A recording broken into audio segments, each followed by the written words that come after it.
Hi, guys. Yes, you read that right. This date talks about why did his date leave with me? First of all, realize that all of these events that I'm sharing with you regarding my disastrous dates, and not just ones online, but definitely that as well. All of these are true events. They all happened to me personally. But of course, the important thing is what are the lessons that I was able to learn and take away from them. So I'm going to get into this one. If you haven't seen the first two videos entitled Online Dating is Hell, you may want to check those out and see why, or at least the things that have occurred with me in my life. Now, on this particular one, it wasn't actually an online date. So it was one of the old-fashioned ones where you have met the person, you're kind of aware of them, and you've seen them on different occasions. And this one, I was attending university, and so I was approached by someone that was in one of the classes that I had. And so I was seeing him regularly every day. Very, I'm going to be honest with you, very nice looking guy, tall, dark, and handsome, as the saying goes. But I was still a bit, I don't want to use the word shy because I've never been shy, but when it came to dating and being out in the streets, that just wasn't me. So, like I said, I didn't date at all in high school, and I'm in college at this point, and probably the second year. So it was interesting. But anyway, this guy, we're not going to say the person's real name so we can protect the guilty, but also because there are other people that will be named in this event, and it's also to protect the innocent. So he asked me out. He had been asking me out for a few times, and each time I would say no, and I'm studying, I have homework. But he was in the same class, so he knew when we had homework and when we didn't have homework. And I never said I had it when I didn't. I just, you know, was looking for an excuse to not start dating. And I didn't have anything against dating, but you can't imagine being in high school and saying I've never been kissed. So right there, folks are going to be like, "Well, what's up?" But anyway, I finally acquiesced and decided to go out with him. And he said what he would like to do is make dinner at his home for me. So I didn't want to seem like a sissy. I was like, okay, I can come over to your place. It's just let me know, the date and time.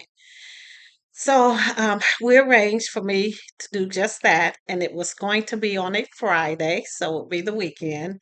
And you already know I wasn't going to be staying overnight because if you saw my other two videos, you'll get it. But anyway, I'm just a cautious person, and I mean it would be a first date, so it wasn't like I would do anything like that. But on with the story. So as I got to his place, nice home, and whatever it was that he was cooking did smell really good. So I was like, okay, this is going to be nice. So he went into the kitchen to check on some things, and he and I are talking. I'm sitting in the dining area, and he's in the kitchen, so it's not far from each other, and we're kind of having conversation back and forth. We actually ate and had a very nice dinner, so I will give him props for that. And then he asked if I wanted to retreat into the living room where we could probably watch a movie or something. So again, I'm thinking, okay, that sounds fair. We've had dinner, we've talked, we can watch a movie. Well, just as he's about to put the movie on, and keep in mind, this really happened. Um, a woman comes from upstairs, which okay, I don't know who she is or anything, and this is just my first date. It could be a sister, it could be a friend, it could be a roommate. What the hell? And she comes down the stairs and she says, "Who is that?" Speaking about me, of course. And he goes, "I'll never forget it. I told you to stay upstairs." I'm like, "Oh, what did I walk into?" And she goes, "Yeah, I know you told me to stay upstairs, but I can smell something good cooking down here. And then I hear your voice, and you guys are talking and everything. And you haven't come upstairs to check on me or anything. So what's going on here?" So I was like, maybe that's the question I should be asking. So I introduced myself, gave her my name, told her that we share classes a class together at the university, and that he had asked me out. I mean, because that's what happened. And she was like, he asked you out. And I was like, yeah. She said, did he tell you that he had a woman? I'm like, obviously not, because I certainly would not have come to his home to have dinner, conversation, and watch a movie had I known that, especially had I known the woman was here with him. I mean, that never came up. So at this point, yeah, of course, I looked at him and I was like, do you want to explain anything? I mean, uh, what can be said at this point? So he had the audacity to introduce her to me and me to her and then tell her to go back upstairs. Now, okay, I don't know what kind of relationship they got. That's on them. But I'm thinking, does he really think I'm going to sit here now and watch a movie at his place while she's relegated to be upstairs? Ah, you guys, these things can only happen to me. So she says, "Oh, I'm going to go upstairs, all right." And then she she looks at me and she goes, "Did he did he bring you here?" And I go, "No, I have my own car and I was going to leave after the date." And she says, "Do you mind if I ask you to wait a few minutes until I come back down?" So I'm thinking, okay, maybe she doesn't want him to get violent or she wants a witness or in my mind I'm thinking, oh, he'll kill two people at once. I don't know. I was like shocked. Okay. I mean, this situation is not something I would have ever dreamed of being in, let alone, I don't know. So I didn't know what to say. And at this point, I hadn't, anyway, I just said, okay, I'm like, okay, now what's going to happen? So she goes upstairs, and I don't even think it was a good 10 minutes before she came back down. But she comes down with a duffel bag. She looks at me and said, "Can I come over to your place?" And I'm like, this isn't happening. I- I'm like, come over to my place. Why would you be coming to my place? And she goes, well, it's late at night and I don't want to go to my father's house, at this time of night. It was like maybe 9:30. I'm like, you should be able to go to your parents' house at any time. But again, that's a relationship I know nothing about. So, I mean, I was like, well, is there someone somewhere else I can drop you off to? And she goes, I mean, it won't be for long. It'll just be overnight. And he's like, you're not going anywhere. And she's like, I am leaving with her. I'm done. This is it. This is the final straw. And I mean it. And I'm like, Cal God, take me away. So, of course, in shock, I'm like, okay. So she grabs her bag, gets in my car with me, and neither one of us says goodbye to him. And he's just kind of standing at the doorway looking like, I can't believe I just lost two women at one time. So we're driving to my place, and I had a two-bedroom apartment at that time, a really nice, spacious place. I lived alone. At this time, because I was in college and hadn't dated or anything, so I didn't have any kids or roommates. It was just me. And I'm thinking, what am I going to say tomorrow in class? What the hell? Well, not tomorrow, but Monday. So she started telling me about her background and that she had been seeing this guy. They weren't married or anything, but they were living together and they had been doing that for 3 years. So that was interesting. And she said she they had their issues and that sometimes they break up and they would get back together and he would cheat on her or whatever. I mean, some people say it's not cheating if you're not married, but if you're in a committed relationship, whether you have a piece of paper or not, anyway, that's again, those are not issues that I would be getting into. So just to let you know, she was a really, really nice person. I don't know if this has anything to do with the story, but he and I are, as you can see, African American. I am. This woman was Caucasian, so she was a white woman, beautiful. I mean, thinking to myself, what do men be thinking?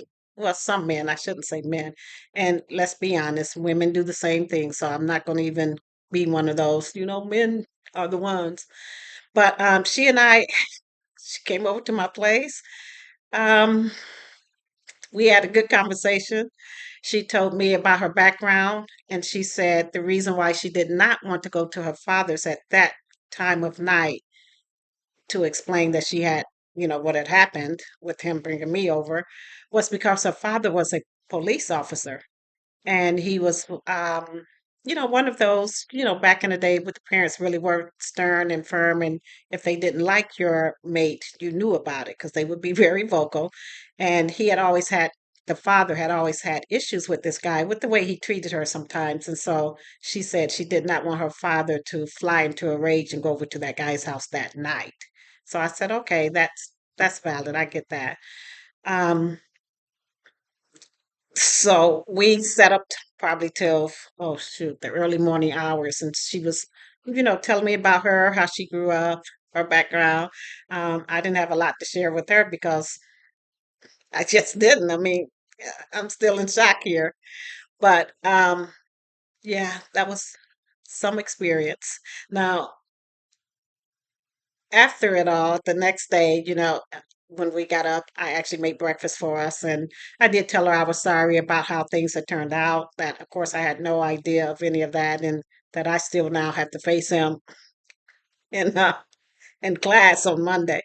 But, that was it. Now, just to let you know, you would think that that would end right there, but we wound up exchanging numbers. Now, this was back before there were cell phones, okay? So we had our home phones. And, or cell phones would have, no, they weren't out yet because people had pagers. So they would beep pagers and beepers and things like that. And of course, I didn't have that lifestyle because there was no reason for me to do that. And she and I actually wound up being friends. Now, the question some of you may ask is, did she get back with them? Did they have an understanding or whatever? She never went back.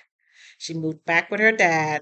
A couple of times she called me and asked if I wanted, would like to go out with her, just to a club, a nightclub, or, hang out.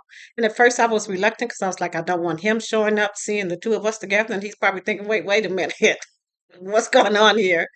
But I thought about it and I was like, she's, I mean, she's the victim in that whole thing. Because for me, it was just the first date. I didn't really know the guy. He was in my class. I mean, no big deal. And I felt for her. And also, I was like, okay, well, in a way, he tried to have something over on both of us. So wouldn't it be kind of a powerful thing for she and I to continue with our lives and not let that bother us? But she wound up meeting some of my friends, and we actually stayed in contact with each other. So that is one of the, well, I'm saying one of the weirdest dates that I've had. But if you saw those other two videos, you're probably saying, lady, all of your dates are weird. What the hell? But that's what I wanted to share. Now, the lessons that I had with that one, because remember, this is called Life Lessons Learned. So at this, when I say this, I mean this YouTube page. And for me, and it's always been this way, even as a child, when things happen, I really, really do try to glean whatever lesson that there is from that, and a lesson that's in a positive way, not something that's negative where I'm the victim and no one ever treats me right, and not taking accountability for my own actions and choices and everything, but really digging deep and saying, okay, universe, what does this mean? What is it you're trying to tell me? What lesson do I need to learn? Because I'm the type of person that would rather have a pebble upside my head rather than a boulder. So the boulder is when you just continue on that same path, even though in your heart you know you shouldn't, and in your mind you're thinking, "What the hell am I doing?" But you keep doing it anyway. My thing is, no, you don't have to tell me twice. If once I've learned the lesson, I will apply it. And keep in mind, that's what learning the lesson means. It doesn't mean you learn it and you keep doing what you were doing. It means you learn it and you apply it moving forward so you can prevent some of the things that you've done in life. So, if you saw the lessons from the very first date that I applied to that second date, the online dating one, and that one guy was a step ahead of me, so I had to learn another more lessons. For this one, it was to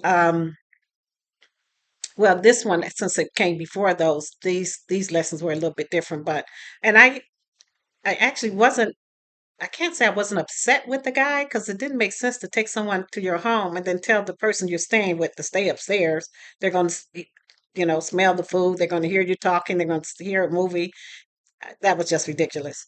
But for me, and I didn't try to understand where he was coming from or anything because the important thing for me was what does this mean for me?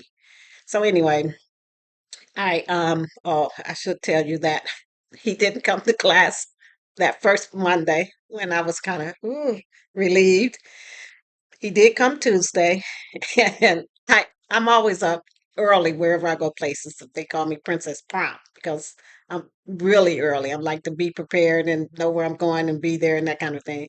So I was already in class when he got there, and he stopped at my desk for a second, and I was like, don't make a scene, don't make a scene, don't make a scene." And he did. He said, "Hey, how's it going?" And I was like, "Oh, okay." And then he was like, "Have you heard from, I won't say her name." And I was like, yeah, we've talked. I mean, she's okay. But you may want to, talk to her yourself." And he goes, "Well, she won't accept my calls. And I know she's back with her dad." And, he kind of threatened me. And I was like, really? If, if I had called my dad, he probably would have threatened you too. But I didn't say that. I'm a little bit more reserved than that. But he didn't make a scene. We didn't make a big deal out of it. He did turn to me towards the end of the class and he said, "I know this is kind of weird, but since you know she's not coming back, I was wondering if you would like to go out to a movie. You don't have to come to my place." And I said, "No, I'm good. I'm okay. I wish you well." So that was that. After that, I did not date anymore the whole time I was in college. And I know some people will say, well, one bad apple doesn't spoil the whole bunch. And that's true. But for me, I was like, I've had my fill of that and I'm okay. And so I just let that be it in and of itself. Okay. So again, in this series, you're going to hear how I first met my husband. And well, that's a doozy altogether. That's one we'll cover later. But I'm going to talk about some other dating disasters that I've had in the past and the lessons that I did learn from them. And some of these things, I mean, I guess when you look back at them, you can now laugh, but it certainly wasn't a laughing matter when I was going through it. But that was that. And hopefully, I'm hoping somewhere along this path in life, she's doing well and he's doing well. Because at the end of the day, that's really all that matters. Okay, you guys, see ya.